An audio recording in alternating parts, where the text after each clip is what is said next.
אז הנה לי Okay. את המצלמה.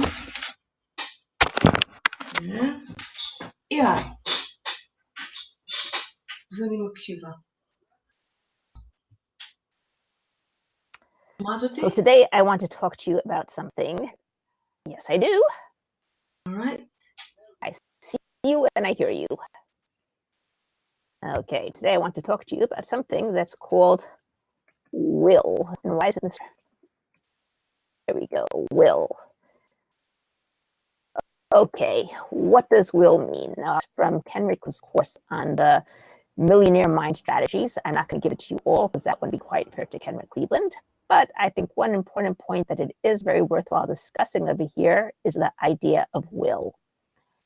If you think about it, our words have a lot of power to them. And if you go back to the biblical times, to the time before creation, God created the world by saying, this is going to be, and that's what it was. Okay, now if you take that a step into our lives, think about how many times you say you're going to do something, and then something comes up, and you don't do it. Does it happen to you? Yes. Okay, on average, what percent of the time do you do what you say you're going to do? What percent of the time do you not do what you say, do what you're going to say you're going to do? And when I mean say what you're going to do or not do what you're going to do, it's not that like you say, all right, I'm going to do this today, and then you don't get to today, so you say, all right, I'll do it tomorrow, and you'll get tomorrow, so you do it the third day, but the third day you do it. I mean that you say you didn't do today and at 5 o'clock, and you didn't do today at 5 o'clock. I'm trying to do my schedule, to build my schedule in a way that I can stand, can make it. Sometimes things take longer than I anticipated, so I do them later. Let's say half and half, 50-50. 50-50. Okay, so let's say 50% of the time your unconscious believes you. 50% of the time your unconscious doesn't believe you, but if 50% of the time your unconscious doesn't believe you and doesn't know which 50% to believe or not to believe, then what do you get? You get 50% of what you want. No, you actually get much less than 50% of what you want because it never knows when yes to believe you and when not to believe you. So it takes the default of not believing you. Okay. Now, what Ken Cleveland tells you to do is to start with small little things, like say at 5 o'clock in the evening, I'm going to go check my mailbox. And then set your alarm, 5 o'clock, you go and you check your mailbox.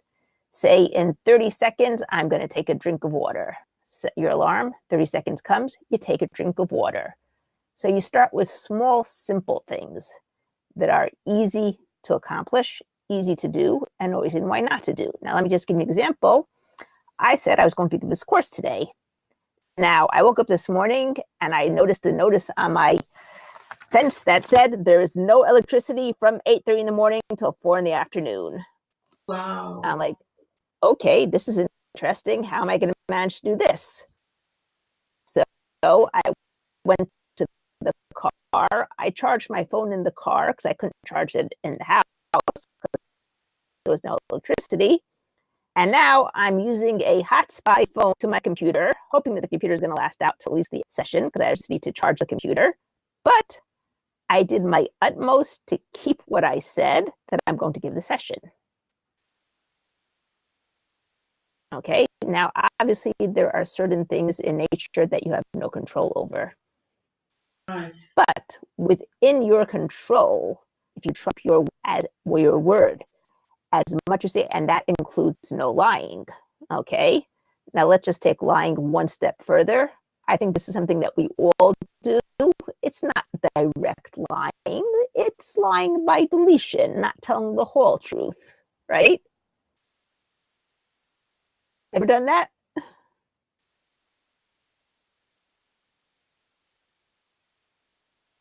It's like I remember when I was younger and my mom told me I was going to go on a long car with 4 other kids my age. We were all like 19, 20 years old. And we were driving to Memphis, Tennessee from New Jersey. And my mom yelled at me because I just got my license. I don't allow you to drive on the way there. I said, okay. And I did not drive on the way there, but I drove on the way. And then when my mom asked me when I came back home, did you drive? And I said, I didn't drive on the way there. Okay, in a sense, it was a deletion because I did drive. I drove on the way back. She guessed it right away. She said, you drove back? And I said, yes, you didn't tell me I can't drive on the way back. And she says, well, I'm happy you drove now. I was worried beforehand. But the point is that all these things are deletions. And they are a type of little white lies, which are still lies. And whenever you don't keep your word, it's considered to be a lie by your unconscious. You know what I'm saying?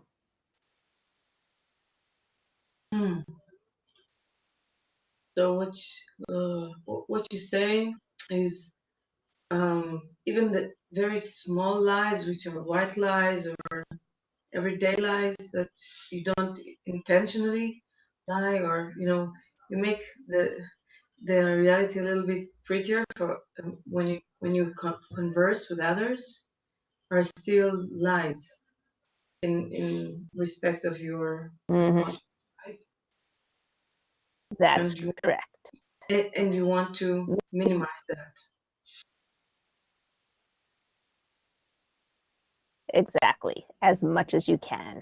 Okay, many people, I would say probably 95% of the population, it's a force of habit.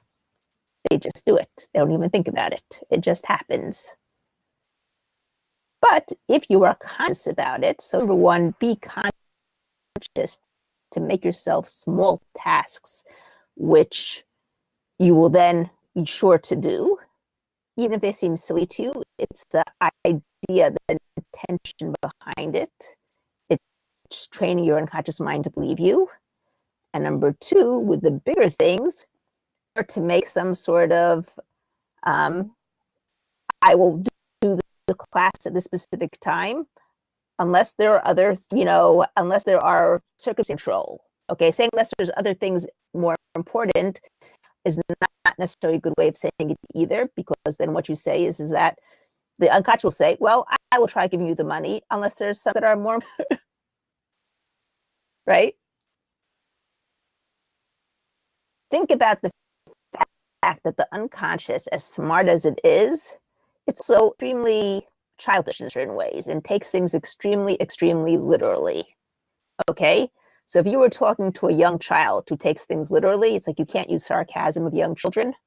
I remember my daughter, when she was 6 years old, she was in first grade and she knew how to read already. So when everyone else was learning how to read, she sat and read books.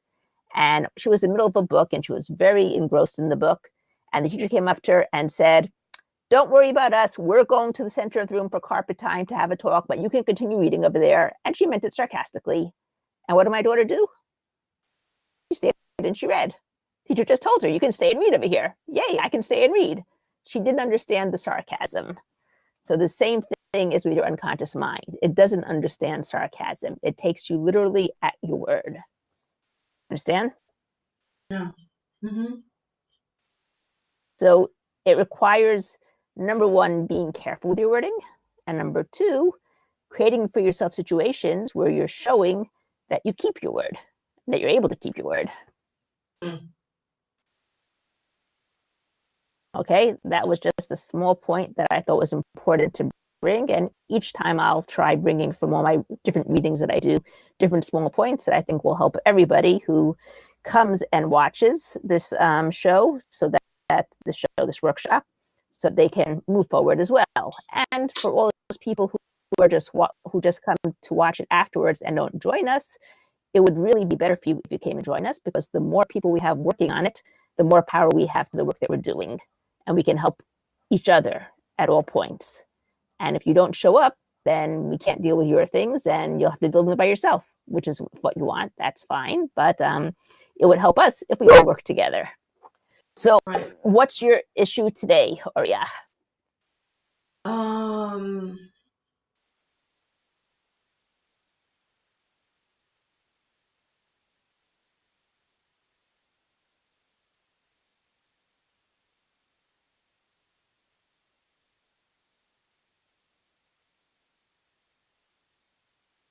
I think more or less the same as last time. I want to keep the flow running in a steady pace, a steady rhythm. What will happen if you don't? Or what will happen if you do?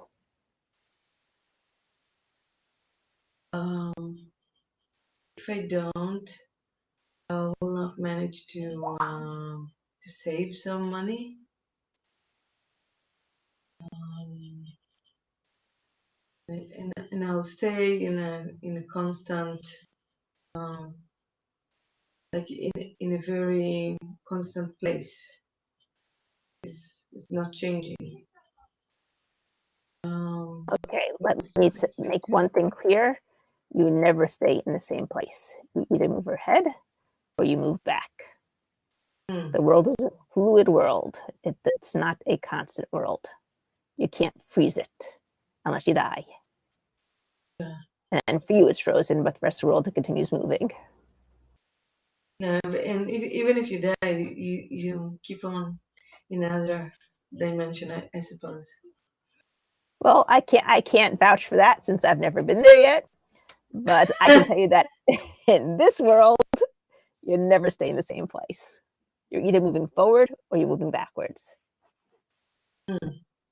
And it could be that if you're staying in the same place, you're constantly fighting the battle of moving backwards. So you're staying in the same place, but you're still not managing to move forward.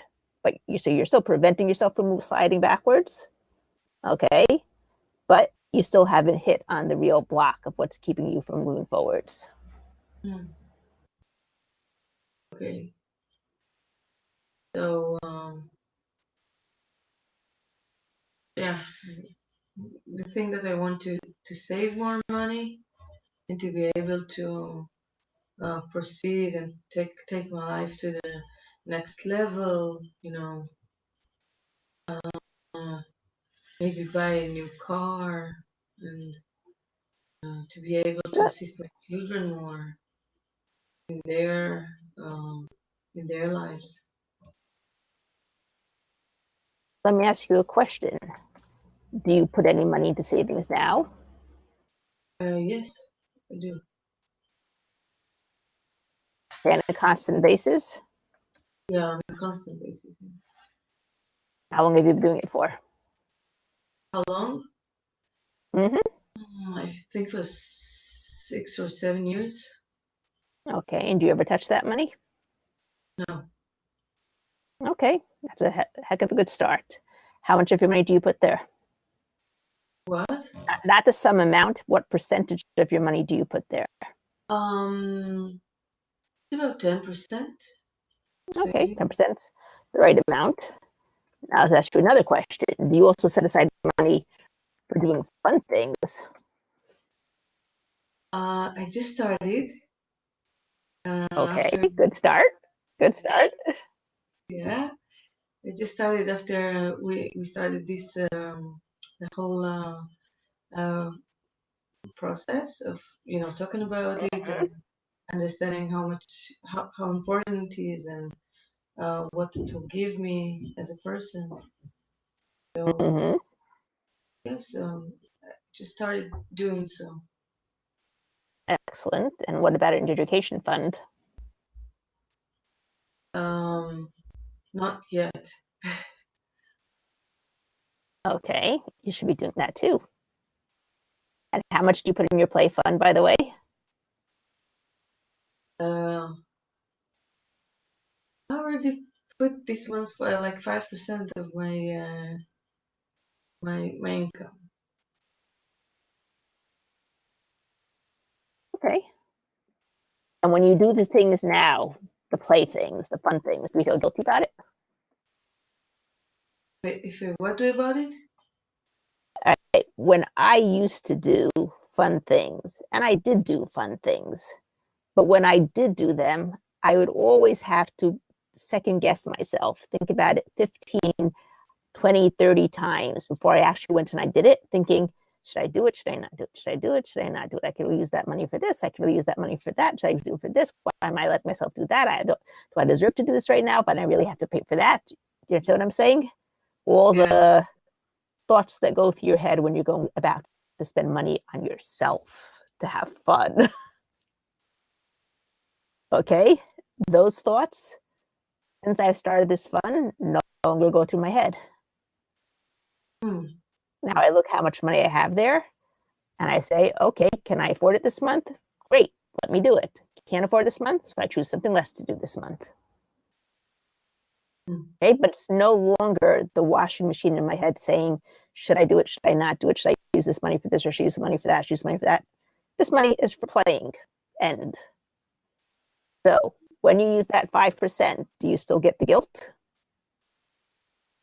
I don't think so. Okay. I don't know. I didn't spend them yet. I'm still saving them. Okay, but the 5%, supposedly, you should use it every month. If you know that next month you're going to need something, that you're going to want to do something because you're going on a trip someplace, you want to save extra money for it, you can save the money from 1 month to the next for those 2 months or for those 3 months. But if you don't have anything upcoming that you're looking forward to, don't save it for a rainy day, because where you focus is what you get. That's what grows. Okay? Use it at the end of each month, whether it's just going out to eat at a fancy restaurant, whether it's going to get a massage, whether it's going to, a spa day, or, whatever it is you enjoy doing that you usually don't allow yourself to do, don't get to do, but it makes you feel rich and loved. Do you remember when you came over to my house once and we went into that big wading pool with the tubs? And we felt like we were with our iced coffees, and we felt like we were in the middle of a pool day, right? Remember that? Yes. Right. Okay. It didn't matter that it was a pool in the back of my, terrace. We felt like we were on vacation over there. These 5% are there to make you feel like you're the richest person in the world. You see what I'm saying? Uh-huh. Give you the rich feeling as well. So for the next time, I want you to use that money, do something fun, and report back to me next week on how it felt doing it. Because if there's any guilt involved, we have to get rid of that guilt. That guilt is a feeling of unworthiness of doing the fun thing. I don't deserve to do it because I need to pay for this, I need to pay for that, and I'm in debt for this, and I'm in debt for that. Okay? And if you feel guilty, making yourself feel good, what message are you giving your unconscious? You don't worth the money that you're spending to feel good. And don't make me feel good, because if I feel good, I'm going to feel guilty and I don't deserve it. So don't make me feel good. Okay. I'd rather be suffering. You understand? Yeah. Okay. It's the same type of thing with food, right? If you sit there eating food that's good for you, quote unquote, and you're suffering through it and you're holding your nose as you do it because you can't stand the taste of it, what message are you giving the unconscious? Give me more food that grosses me out. That it's not good for you, actually, because you can't stand it, right? That's correct. Do you think you're going to get any nutritional benefit from it? Probably minimal. Probably minimal. Okay. In the book Face Reading in Chinese Medicine that I'm in the middle of reading, she states over there, the Chinese woman, Lillian something, I can't remember her last name, but she states something over there about how when you eat, enjoy every bite of it. If you feel any guilt about it, you're ruining it. Get rid of the guilt, tap away the guilt, and then enjoy every bite of what you eat. Because when you enjoy it to the fullest, you get nutritional value from it and you don't get fat from it. As soon as that guilt starts creeping in, that's where the fat comes in. Understand? Yeah. It all has to do with your inner blueprint. And once we change that inner blueprint, then everything changes for us. That's the inner game that we're working on changing over here. Okay? So Right. your homework for next week is to use your play fund or part of it. Do something that makes you feel really good. And let me know if you felt any guilt about it or not. Because if you did, we're going to tap that away and get rid of it. Okay? Okay. Very well. Next thing, your education fund. Start with it, even if it's only 5%. Okay? Put away 5% every month of your money for education. So that when you want to take a course, you don't call me up and say, I don't know, should I take it, should I not take it? I only have the money for it. Da, da, da, da. Okay? You see how much money you have in your education fund? You say, okay, this is the course I'm doing this month. This is the course I'm doing next month. I know there's a big course in 2 months. I'm going to save up my 2 months now so I can take that big course in 2 months. Or right now there's a big sale on something. I don't want to miss on it. So I'm going to take it from, I'm going to, let's say, take from my play fund now and put it over there. And then next month, I'm going to take from my education fund and put it back into my play fund. So I'll have double the play fund. Okay? But you have to show the universe, your unconscious, that you are a manager of your money and you know exactly what you're doing and you're using it for yourself, guilt-free, without any second thoughts about it, any worried feelings about it, and that it's doing you good. Because if it's not going to be doing you good, your unconscious is going to say, this isn't doing her good. Why would I give it to her? This is making her miserable. Why would I give it to her? You understand? Right. Now, again, you should also be really careful with the words that you use. If you say things like, if I earn the money, because we had a discussion about this once, if I earn the money, then the government's going to take it away in taxes. Guess what's going to happen? Taxes are going to show up. That's correct. Now, the fact that you do have to pay taxes, you're right. But if you look at it, okay, I'm paying taxes and I'm getting things in return for the taxes. Yeah. There was a friend of ours just came over a few days ago. He's a very rich man. So he said, I wish I had to pay 50,000 shekels or dollars a month taxes because what it means that I earn 350,000 dollars a shekel, whatever, a month. So if you have That's to right. pay, it means that you earn a lot. So don't That's cry, correct. don't cry over it. That's correct. Exactly. It's the reframe. Yeah. It's So not looking at it's looking at the cup that's half full, not the cup that's half empty. yeah, Okay. yeah. So So we're, now I realize that I got it from other people. yeah, This kind of thinking because I heard them say that, oh, we have to pay so much taxes, and what do I left with, and how do I get on, and how do I have how to manage, and it's so hard and it's so expensive, da da da, and then when I hear a rich man say, I wish I could pay, I had to pay 50,000 because it means I earn 350,000, so it really makes sense yep, now. Yeah. yep. And that reframe makes all the difference in the world because what you focus on grows. It's a law of nature. Simple as that. A law of nature. What you focus on grows. When you have a pain somewhere, you focus on it, it feels worse and worse. You start watching a television show, comedy or romance or adventure, you forget about the pain totally, right? Right. At least till the end of the movie. And then after the movie's over and you don't no longer focusing on the movie, oh, it hurts. Oh, it hurts. Okay? I see it with my kids all the time. They're like sick at home, complaining, and then you try a movie for them. They're like glued to the screen, don't hear them, movie's over. Okay, what you focus on grows. Choose what you want to focus on. The other new thing that I start doing also, and I've done this with certain of my clients who need it very well, is they go into these monologues about how terrible life is and how terrible and how injustice. And then I stop them and I say, is this serving? Does it make you feel better? Because if it doesn't, stop doing it.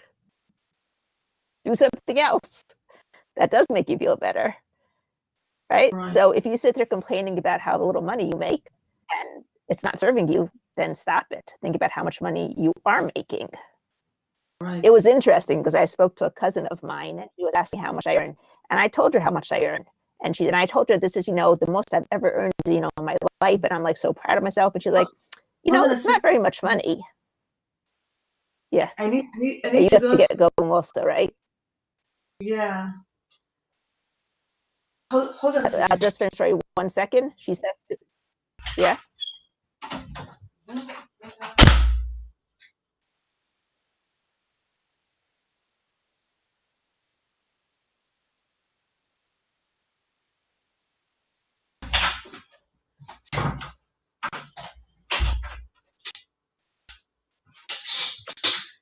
Right. So the other student just came, so I really have to finish. Okay. Okay. So thanks for coming, and we'll close up over here. Okay. So if you keep it Bye-bye. on. Bye. Bye-bye.